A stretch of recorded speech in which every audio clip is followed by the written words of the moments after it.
చూస్ country delight, live better. ఇప్పుడే country delight app ని download చేసుకోండి. మాధవిలత మాట్లాడుతా ఉన్నది. మాధవిలత గారు, మీకు సూటిగా ఒక్కటే ప్రశ్న. మీరు మొత్తం వీరంగం చేస్తా ఉన్నారు కదా, మార్వాడీలను ఎవ్వరు వెళ్ళిపోమని అంటలే బ్రదర్. కమ్యూనిటీని వెళ్ళిపోమని అంటలే, గుజరాత్ కమ్యూనిటీని వెళ్ళిపోమని అంటలే, రాజస్థాన్ కమ్యూనిటీని వెళ్ళిపోమని అంటలే. కల్చర్ ఏదైతే ఉందో, పెట్టుబడులు ఏవైతే పెడతా ఉన్నారో, వ్యాపారాలు ఏవైతే మెజారిటీగా మీరు చేసుకుంటా ఉన్నారో, మీరు పెట్టుబడులు పెట్టుకున్నా, వ్యాపారాలు చేసుకున్నా, రకరకాల ఇక్కడ కంపెనీలు మీరు పెట్టుకున్నా, మా ప్రాంతం వాళ్ళకు ఉద్యోగ ఉపాధి అవకాశాలు కల్పించండి. ఒక వ్యక్తి ఇంకో వ్యక్తిని కొట్టాడంట. 3.5-4 కోట్ల తెలంగాణ ప్రజలలో హిందూ కొట్టుకుంటున్నాడు, హిందూ ముస్లిం కొట్టుకుంటున్నాడు, ముస్లిం హిందూ కొట్టుకుంటున్నాడు. ఒక్క మార్వాడి, ఒక్క హిందూ. అసలు మార్వాడి అని చెప్పడం ఏంటి అంత అసహ్యంగా ఉంది. వ్యాపారాలు చేసుకుంటున్నారు, దాని వల్ల తెలంగాణ జీడిపి పెరిగింది. వాళ్ళు వ్యాపారాలు చేసుకుంటున్నారు. దేనికోసం పోయాలంటారు ఇవాళ? ఈ దేశంలో ఏ ప్రాంతంలోనైనా ఎవరైనా నివసించే హక్కు ఉన్నది. అందరికీ నమస్కారం, నేను Swarupa Putlapalli. Welcome to Suman TV. Monda మార్కెట్లో మొదలైన గొడవ మార్వాడీస్ గో బ్యాక్ అంటూ చినికి గాలివానగా మారుతోంది. ఇది రాజకీయ కుట్ర అని, హిందువుల మధ్య చిచ్చు పెట్టే ఉద్యమం అని బీజేపీ నేతలు దీన్ని తిప్పికొడుతూ ఉన్నారు. ఒకవైపు భారీ కుట్ర నడుస్తోంది ఈ పేరుతో అని బండి సంజయ్ వ్యాఖ్యానిస్తుంటే, రోహింగ్యాలు ఇంకొంతమంది ఇక్కడ తలదాచుకుంటున్న ఉగ్రవాద కార్యకలాపాలకు పాల్పడడానికి ప్రయత్నిస్తున్నా మీరెందుకు ప్రశ్నించరు అని బీజేపీ సీనియర్ లీడర్ మాధవిలత అంటున్నారు. ఇస్కాన్ సెలబ్రేషన్స్లో కృష్ణాష్టమి సందర్భంగా పాల్గొనడానికి పూణే వెళ్లిన మాధవిలత గారు ప్రస్తుతం జూమ్లో నాతో పాటు ఉన్నారు. ఆవిడతో మాట్లాడదాం. మేడం నమస్తే. నమస్కారం తల్లి. మార్వాడీస్ గో బ్యాక్ అనే ఈ గొడవ మీద మీరు మొదటి నుంచి స్పందిస్తూనే ఉన్నారు. ఇప్పుడు కేంద్ర హోంశాఖ సహాయ మంత్రి బండి సంజయ్ గారు కూడా ఈ వ్యాఖ్యలను తిప్పికొడుతూ ఉన్నారు. దీని మీద మీరేమంటారు? కరెక్ట్ అమ్మా. అసలు బండి సంజయ్ గారు మా తమ్ముడు అన్న ప్రతి మాటలోనూ అద్భుతమైన నిజం ఉంది, వాస్తవం ఉంది.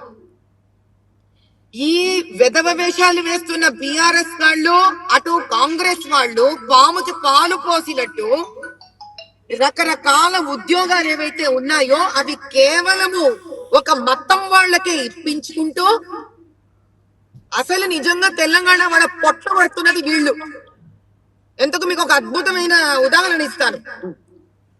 వినాయక చవితి విగ్రహాలు కానీ, వినాయక చవితి విగ్రహాలను అమ్మే దళాలీలు కానీ, ఎంఐఎం గూండాలు వెధవలు, వాళ్ళకి సంబంధించిన ఎంఐఎం ముస్లింలే ఉన్నారు. కడాబడికి ఓల్డ్ సిటీ ముందు, దేవాలయాల ముందు టెంకాయలు వాళ్ళే అమ్ముతారు, పూలు వాళ్ళే అమ్ముతారు. అమ్మవారికి కనీసము జాతరలో అక్కడ ఇక్కడ ఇచ్చే కోడి బలిని కూడా హిందువులు ఇవ్వకూడదు, మేమే మా షాపులలో నుంచి తెచ్చుకొని అమ్మవారికి బలిచ్చిపోతామని చెప్తున్నారు వీళ్ళు. ఇప్పుడు చెప్పమ్మా, తెలంగాణ పొట్ట కొడుతున్నది ఎవరు? గౌ సంరక్షణను హింసించి ఆవులను చంపి టన్నులకు టన్ను సరఫరాలు చేస్తున్నది ఎవరు? ఈ రోజు పూనాలో పెద్ద మనిషి చెప్పాడు, వాళ్ళు మొన్న రైడ్ చేసి పట్టుకున్నారంట 51,000 టన్నుల బీఫ్ తెలంగాణ నుంచి వస్తుంటే వాళ్ళు ఆపారంట. ఇవన్నీ ఎవరికి కనిపించవు. ఎందుకు ఈ కర్మ తెలుసా? మన హిందువులోనే ఓ వెధవ కమ్యూనిస్ట్ ఉంటాడు, ఓ వెధవ లెఫ్టిస్ట్ ఉంటాడు. డబ్బులు ఇస్తే చాలు మన తెలంగాణ ప్రజలకు అగేన్స్ట్ గా ఏదో పనులు చేస్తూ వాళ్ళకేదో సహాయపడుతున్నామని మాట్లాడతారు వీళ్ళు. బీఆర్ఎస్ కి కాంగ్రెస్ కి ఒకటే కడుపు మంటమ్మా.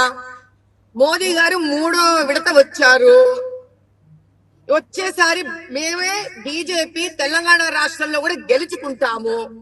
వీళ్ళకు దిక్కు దివాణం ఉండదు, ఇంకా వీళ్ళకి పరారై వెళ్ళిపోవాలి. విట్టు తెలంగాణ అయిపోతుంది వీళ్ళ పరిస్థితి. దుకాణాలు బంద్ అయిపోతాయి. అందుకే ఏం చేస్తున్నారు వీళ్ళు? హిందువుల మధ్యలోనే వీళ్ళు ఒక ఇలాంటి వాళ్ళలో ద్వేషాలను మొదలుపెట్టి శత్రుత్వం తీసుకొని వస్తున్నారు. వీళ్ళకు దమ్ము ఉంటే ఫస్ట్ మా బండి సంజయ్ గారు అన్నట్టు లాండ్రీ షాపులు, సైకిల్ మెకానిక్ షాపులు, మీట్ షాప్స్, ఆ వినాయకుడి విగ్రహాలు చేసి మా దేవాలయాల ముందు మా అన్ని షాపులు మావే ఉండాలి, మా తెలంగాణ ప్రజలవే ఉండాలి అని కూర్చోమనండి చూద్దాం బీఆర్ఎస్ ని, కాంగ్రెస్ ని. ప్రధానమంత్రి ఇచ్చిన ఎన్ని ఆయోజనలో, అది ప్రధానమంత్రి ఆవాస్ యోజన గాని, ఆయుష్మాన్ భారత్ గాని, ముద్రా లోన్స్ గాని, ప్రతి ఒక్కటి స్టేట్ గవర్నమెంట్ దగ్గరకు వస్తుంది తల్లి. ఆ స్టేట్ గవర్నమెంట్ లో అక్కడ కలెక్టర్ దగ్గర నుంచి డిస్బర్స్ అవుతాయి ఇవి. ఎంత మంది ముస్లింస్ కి ఇచ్చారు తెలుసా వీళ్ళు? పర్సంటేజ్ ఎక్కువ అంటే 100 మందిలో 75 మంది ముస్లింలకు వస్తే కేవలం 25 మంది హిందువులు తెలంగాణ వాళ్లకు మాత్రమే వస్తోంది. ఇది ఎవడికి కావాలి? ఎవడు మాట్లాడు దీని మీద. ఎందుకో మిగుతూ ఉంటారు గుట్టకా గుట్టకా గుట్టకా అని డబ్బులన్నీ. ఎందుకో వాడు వగ్బోర్డు ల్యాండ్లన్నీ అమ్మేస్తాడు. బీఆర్ఎస్ ఉంటే బీఆర్ఎస్ కు పంచుతూ ఉంటాడు, కాంగ్రెస్ ఉంటే కాంగ్రెస్ పంచుతాడు. ఎంఐఎం ఇది అయ్యాక గుళ్ళ మీద పడతారు వీళ్ళు. ప్రతి గుడి వెనకాల ఉన్న ఒక బస్తీ తెలంగాణ ప్రజలే కదమ్మా. వాళ్ళకి ఇండ్లు లేకుండా చేయట్లేదు. ఇదే పంచలింగాల గుడి దగ్గర కబ్జా కట్టుకొని ఎంఐఎం దుండగులు ఇళ్లు కట్టుకున్నారు. అదే ఎండోమెంట్ ల్యాండ్స్ లో మా ఎస్సీలకో ఎస్టీ అన్నదమ్ములకో నేను ఇల్లు కట్టిస్తానంటే ఇస్తుందా ఎండోమెంట్ ల్యాండ్ నాకు? తెలంగాణలో అలాగే హైదరాబాద్లో ఎన్నో రాష్ట్రాల వాళ్ళు ఆశ్రయం పొందుతూ ఉన్నారు. అలాంటిది ఈ మార్వాడీలనే ఎందుకు టార్గెట్ చేస్తున్నారు? త్వరలో వినాయక చవితి పండుగ రాబోతోంది. ప్రత్యక్షంగా పరోక్షంగా ఎంతో మంది మార్వాడీలు ఈ పండుగలో పాలు పంచుకుంటూ ఉంటారు. ఈ ఎఫెక్ట్ ఎలా ఉండబోతోందంటారు? అమ్మా, కుండలు చేసేవాళ్ళు, కుమ్మరి వాళ్ళు, మీరు కార్వాన్కి వెళ్ళండి, దయచేసి వాళ్ళ ఇంటర్వ్యూ తీసుకోండి. వాళ్ళ బాధ తెలుస్తుంది. వాళ్ళు స్వచ్ఛమైన అచ్చమైన తెలంగాణ కుమ్మరి వాళ్ళు. వాళ్ళని బొమ్మలు విగ్రహాలు పెట్టుకోనివ్వరు. ఓల్డ్ సిటీలో ఆ ఎంఐఎం దుండగులు ముస్లింస్ పెట్టుకోనివ్వరు. వాళ్ళని షాపులు వినాయకుడిని అమ్ముకోనివ్వరు. ఇది వద్దు. ఇది తెలంగాణ ఉద్యమం కాదా? ఇది ఎక్కడ పోయింది తెలంగాణ డబ్బులు? తెలంగాణని తీసుకొచ్చారు కదా. తీసుకొచ్చిన తెలంగాణ అప్పుల పాలు కాలే కదా. తెలంగాణలో వచ్చే ట్యాక్స్ డబ్బులో ఆంధ్ర భారం లేదు కదా మనకి. ఇంకా ఆ ట్యాక్సులతో మనం తెలంగాణనే బాగు చేయాలి కదా. మరి తెలంగాణ ఎందుకు అప్పుల పాలైంది? ఇది తెలంగాణ ప్రజలకు నష్టం కదా. ఇవి మాట్లాడరు ఎవరు? కాళేశ్వరం దొబ్బి తిన్నారు కదా డబ్బులు. అవి తెలంగాణ ప్రజల డబ్బులు కావా? ఇది ఎవరు మాట్లాడరా? ఎందుకంటే మార్వాడి వాళ్ళు, గుజరాతీ వాళ్ళు, రాజస్థానీ వాళ్ళు గౌ సంరక్షణ చేస్తున్నారు. వీళ్ళ బీఫ్ దుకాణాలు బందులవుతున్నాయి. తెలంగాణ తెలుగు ప్రజల దేవాలయాలకు వాళ్ళు సహాయపడుతున్నారు. హిందూ సనాతన ధర్మం గట్టిపడుతోంది. రానున్న ఎలక్షన్స్ లో బీజేపీ గెలుస్తుంది. దీనికి ఏం చెయ్యాలి? ఉంటారు కదమ్మా ప్రతి దాంట్లో పిడికిటి మంది మన ధర్మానికి విరుద్ధంగా పనిచేసే వాళ్ళు. సంభాజీ మహారాజు బహుమర్దులే ఆయన ఔరంగజేబుకి చంపించారు. వీళ్ళంతా అమ్ముడు పోవడానికి తెలంగాణ తెలంగాణ తెలంగాణ అంటున్నారే. మూసి పక్కన తెలంగాణ ఎస్సీ ప్రజల ఇండ్లు కూలగొట్టినప్పుడు ఎది తెలంగాణ ఉద్యమం? ఫాతిమా కాలేజీని కూలగొట్టకుండా కూర్చున్నప్పుడు ఎది తెలంగాణ ఉద్యమం? ఎస్టీ తెలంగాణ లంబాడి ఇండ్లు నెత్తి మీద వర్షానికి కూలి పడి పగులుతున్నాయి తలలు. ఆ ఇండ్లు ఇవ్వట్లేదని ఎందుకు చేయట్లేదు తెలంగాణ ఉద్యమం? మార్వాడి గో బ్యాక్ గొడవ మీద తొలిసారి స్పందించింది మీరే. నేను ఈ తెలంగాణ శ్యామ్ని కూడా ఇంటర్వ్యూ చేయడం జరిగింది. అప్పుడు మీ గురించి ప్రస్తావన వచ్చినప్పుడు జూబ్లీ హిల్స్ లో గెలవడానికే ఆమె ఇలా మాట్లాడుతున్నారు అంటూ చెప్పుకొచ్చారు. దీని మీద మీరేమంటారు? ఇలాంటివి ఒకటి కాదు తల్లి, రెండు కాదు. మరి ఈ పిల్లాడు ఎవడైతే ఉన్నాడో, మరి నేను రక్షాపురంలో కూర్చొని ఉద్యమం చేసినప్పుడు అబ్బా మా అక్క ఎంత బాగా అక్కడ చేసింది అని ఎందుకనలే? సికింద్రాబాద్ లో మరి ముత్యాలమ్మ గుడి కోసం చేసినప్పుడు అక్క మా అక్క ఎంత బాగా చేసిందని ఎందుకనలే? ఇప్పుడే ఎందుకు అంటున్నాడు? ఎందుకంటే ఏదో మంచి మూట దొరికింటుంది అబ్బాయికి. మూట దొరికితే ఏమన్నా అంటాడు అబ్బాయి. కాబట్టి ఏం మాట్లాడతాం తల్లి అలాంటి వాళ్ళ గురించి? మరి పంచలింగాల గుడి గురించి నేను వెళ్ళి కొట్లాడానే, అప్పుడు ఎందుకు వచ్చి నాకు ఉద్యమంలో చేరలే నాతోటి?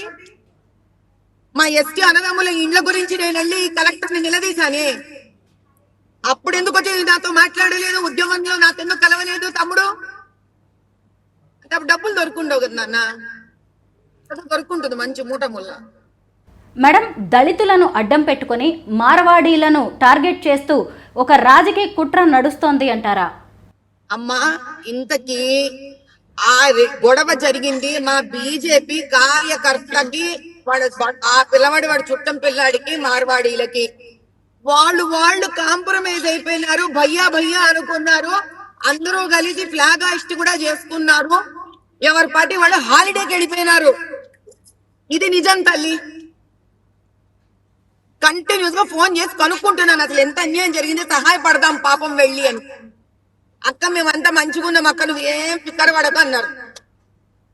ఈయన్ని వీళ్ళు రాజు, నేను ఇప్పటిదాకా చెప్పలేదు ఫోన్లో ఎందుకు అని, ఎందుకంటే ఇది ఆగట్లేదు ఇక్కడతో.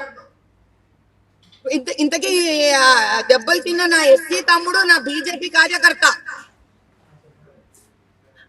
అటు పక్కన తల పగిలిన మార్వాడి ఎవడైతే కొడితే వాడి తల పగిలిందో వాడు బీజేపీ ఒక రకంగా సపోర్టర్. ఇప్పుడు వీడికి ఏమొచ్చింది మధ్యలో? వాళ్ళిద్దరూ పోని ఒకరితో ఇంకా వాళ్ళు ద్వేషించుకుంటున్నారా? ఇద్దరు నాదే నీది తప్పైందిరా అన్నా, నాది తప్పైందిరా అన్నా అని ఇద్దరు స్నేహితులు అయిపోయినారు. సో వీళ్ళకి స్నేహం వద్దు, కొట్టుకొని చచ్చిపోవడం కావాలి వీళ్ళకి ప్రజలందరూ. ఎందుకో వీళ్ళందరూ కలిసి ఎంఐఎంని పోషిస్తారు, రజాకారులని పోషిస్తారు. అంతమంది ఆడకూతుళ్ళని మానభంగం చేసి రజాకారులు బతుకమ్మలో హింస పెట్టిన రజాకారుల మీద వీళ్ళ ఉద్యమాలు వద్దు. మార్వాడి మీద కావాలి అర్జెంటుగా ఉద్యమం. ఏ న్యాయం తల్లి ఇది? కృష్ణాష్టమి సందర్భంగా పూణే ఇస్కాన్లో వేడుకల్లో మీరు చాలా బిజీగా ఉన్నా కానీ తెలంగాణలో సీరియస్గా ఉన్న 2 అంశాల మీద స్పందించడానికి జూమ్లో ఇంటర్వ్యూకి వచ్చినందుకు thank you so much madam. చాలా సంతోషం.